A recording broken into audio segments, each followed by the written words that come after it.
Magandang umaga sa lahat. Kumusta naman po kayo? Okay naman, ayos naman.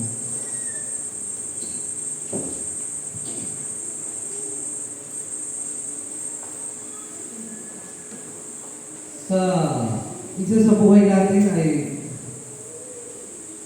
humihingi tayo ng paghiwala sa Diyos. Sapagkat sa napakadaming problema ang kinakaharap natin araw-araw, sa napakaraming isipin na paulit-ulit. Ano po? Kaya, minsan hindi na natin alam kung ano ba yung gagawin natin. Pasok ka na naman. Ano po? Hindi pagbiling namin. Tapos maisip na natin, parang naman itong baho na naman araw-araw.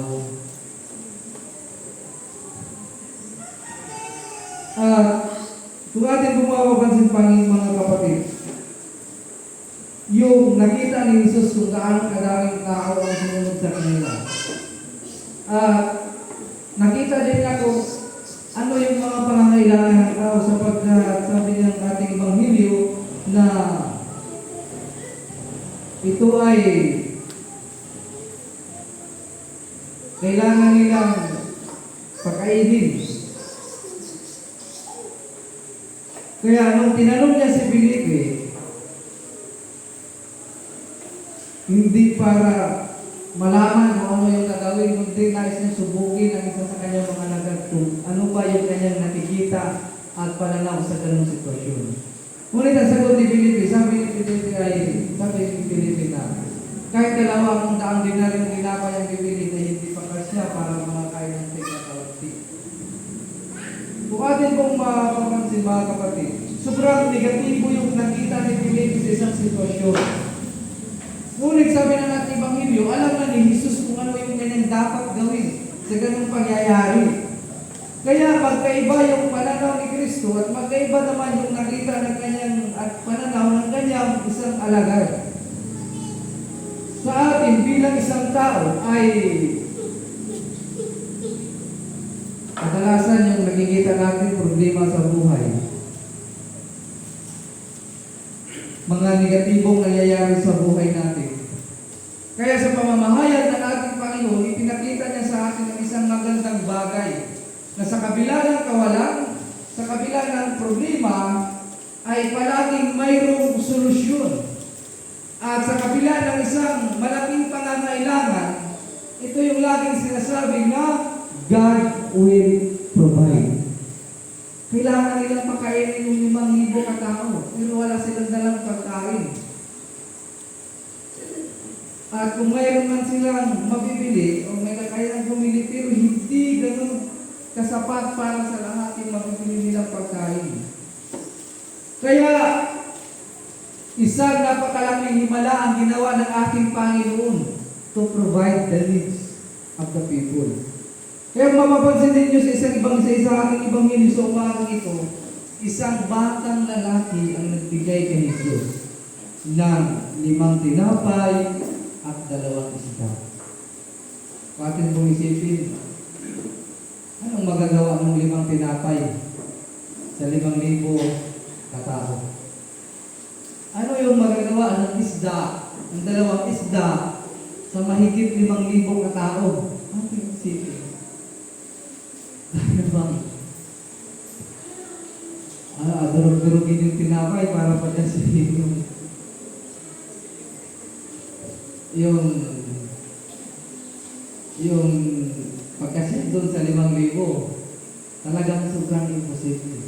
Ngunit sa pamamagitan ng panalangin ni Kristo at pagpapala, yung 5 tinapay ay nagkasya sa mahigit 5,000 katao. Sa panalangin ng Diyos, yung 2 pirasong isda ay nagkasya sa 5,000 katao at lumabis pa. Kaya sabi ng ating Ebanghelyo na ang lahat ng kumain ay binigyan hanggat gusto nila at lumabis pa. Sadyang ang biyaya ay dumadaloy doon sa panalangin ni Kristo.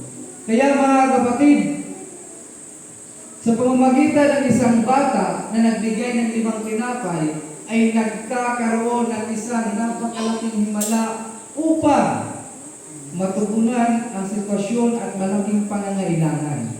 Sa pagpapahayag na ito, sumasalamin ito sa ating pang-araw-araw na buhay sa patuloy na pagtawag sa atin ng Diyos na kailangan, kung gusto nating masaksihan ang himala ng Diyos, ay dapat makibahagi tayo sa gawain ng Panginoon. At kung gusto nating masaksihan ang biyaya ng Diyos, dapat makiisa tayo sa misyon ng Panginoon. Sa pagdadaloy, sa pagpapadaloy ng biyaya ng buhay, kailangan mayroon din tayong gagawin. Upang sa gayon, maiabot ng Diyos ang kanyang pagpapala sa bawat isa sa atin. Kaya sa Ebanghelyo ito ay ipinapahayag ng Diyos sa atin na kung tayo humihiling ng mga pagpapala mula sa Diyos, kailangan mayroon din tayong participation. Kung tayo humihiling ng mga bagay at kung ang ating mga panalangin ay nagnanais tayong tukunin ito ng Diyos, dapat mayroon din tayong participation. Mayroon din tayong gagawin. Kaya kung gusto nating mayroong gagawin ang Diyos sa buhay natin, dapat mayroon din tayong gagawin para sa Kanya. Upang sa gayon, maging instrumento tayo o kaya yung ating ginagawa ay maging instrumento sa pagpapaabot ng Diyos sa Kanyang biyaya para sa ating mga sarili. Sapagkat kung wala naman tayong gagawin, ay paano ipapadaloy ng Diyos ang biyaya sa buhay natin? Kaya nga mga kapatid, huwag nating pagdamutan ang Panginoon sa mga bagay-bagay na Kanyang hinihiling para sa atin. Gaano na ba tayo dami o ilang bisis na ba tayong humiling sa Diyos? Mabibilang na ba ninyo? Parang hindi na, no? Sa dami natin hinihiling sa Diyos, parang hindi na natin mabilang kung ilang bisis tayo nanalangin humingi. Amen. Pero gaano na ba kayo o ilang bisis na ba kayo nagbigay para sa Panginoon? Kasi reklamo pa ngayon, ano naman yan? Mga kapatid, tingnan natin ang Ebanghelyo ito. Nangyari ang isang napalaking himala sa pamamagitan maliit na bagay. Sa pamamagitan bigay ng bata ang 5 tinapay. At yun ang naging daluyan ng isang napakalaking himala upang tugunin ng Diyos ang pangangailangan ng lahat. Kaya sa buhay natin mga kapatid, hindi naman hinihingi ng Diyos ang lahat. Ang Kanyang lagi hinihingi sa atin ay yung mga bagay na kaya natin gawin upang magkaroon ng katuparan ang ating mga Panginoon. Na makita din sana ng Diyos na mayroon tayong pag-i-effort mula sa ating sarili. Na makikita din ng Diyos na mayroon tayong positibong pananaw sa buhay natin. At makikita din nawa ng Diyos na mayroon tayong ambag para sa ikauunlad, hindi lamang sa ating sarili, kundi sa buhay ng mga tao.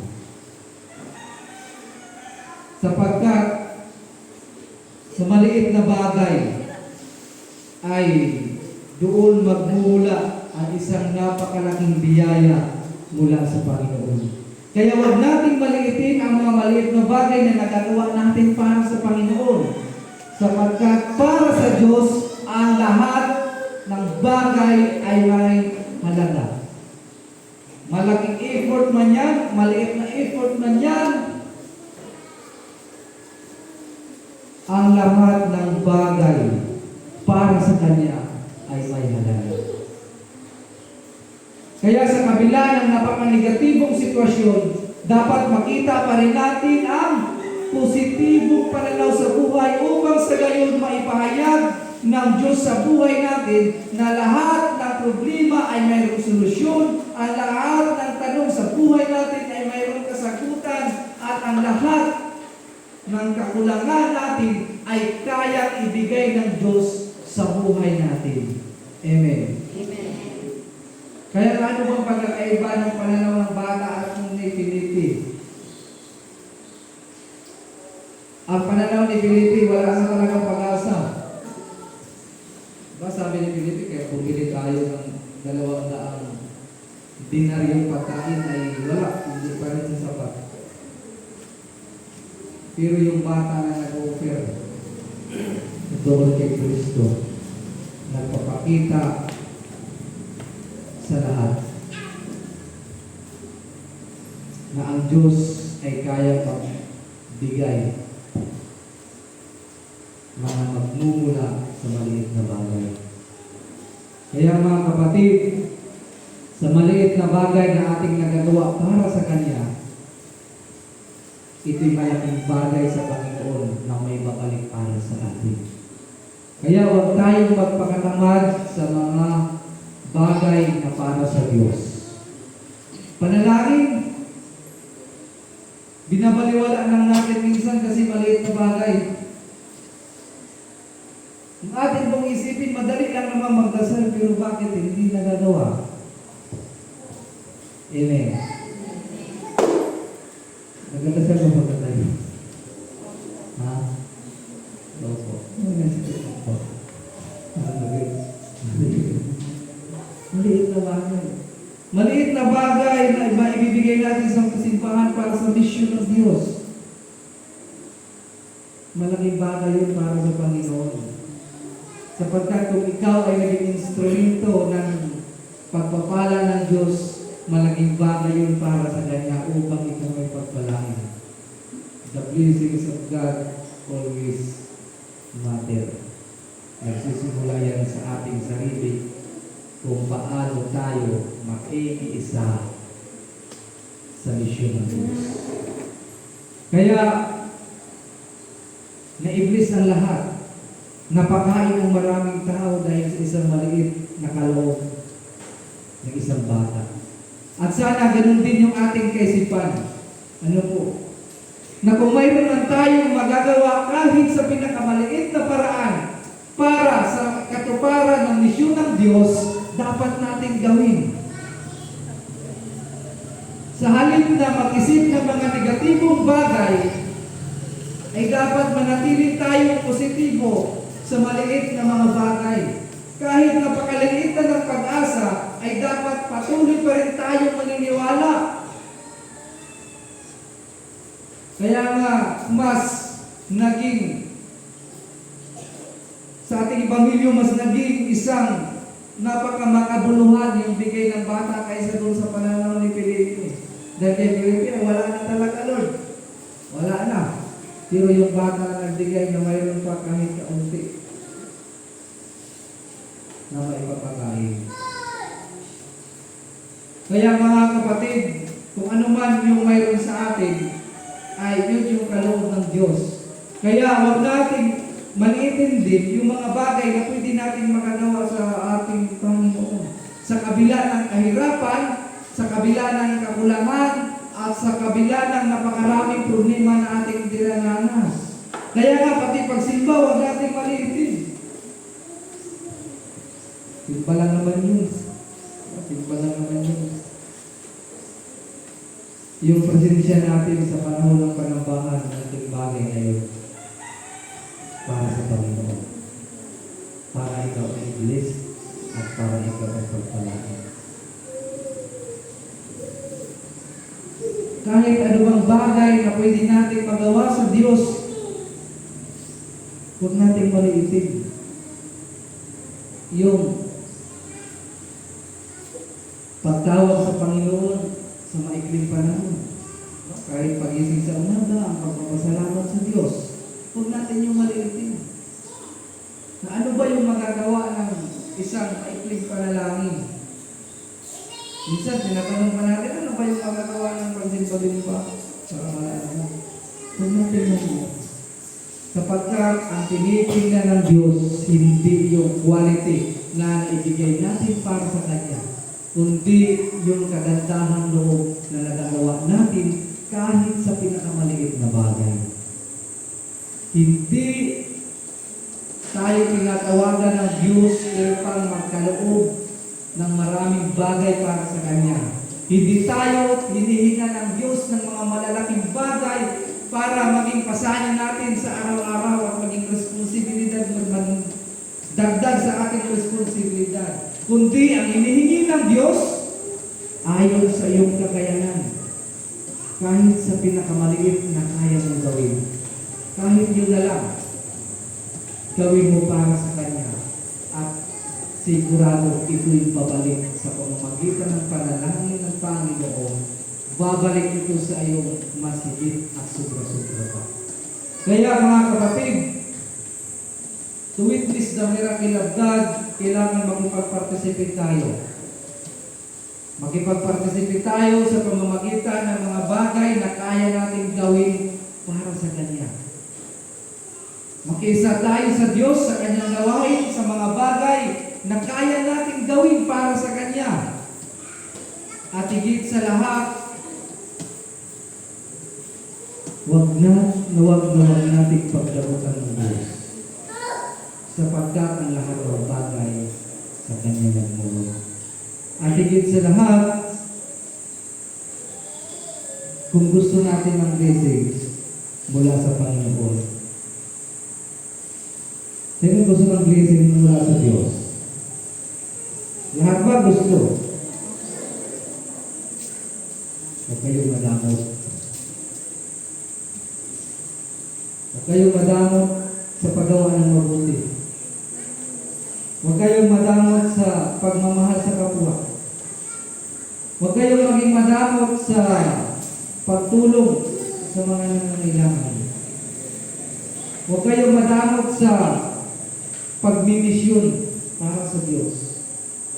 Sapagkat sa umagang ito, sa pamamagitan ng ating Ebanghelyo, pinapatunayan ni Kristo na ang lahat na inyong naibigay, ang lahat na sakripisyo na inyong naibahagi, ito'y bumabalik na umaapaw, sigsig, liglig, at sobra-sobra pa. Sa pangalan ng Ama ng Anak. Amen.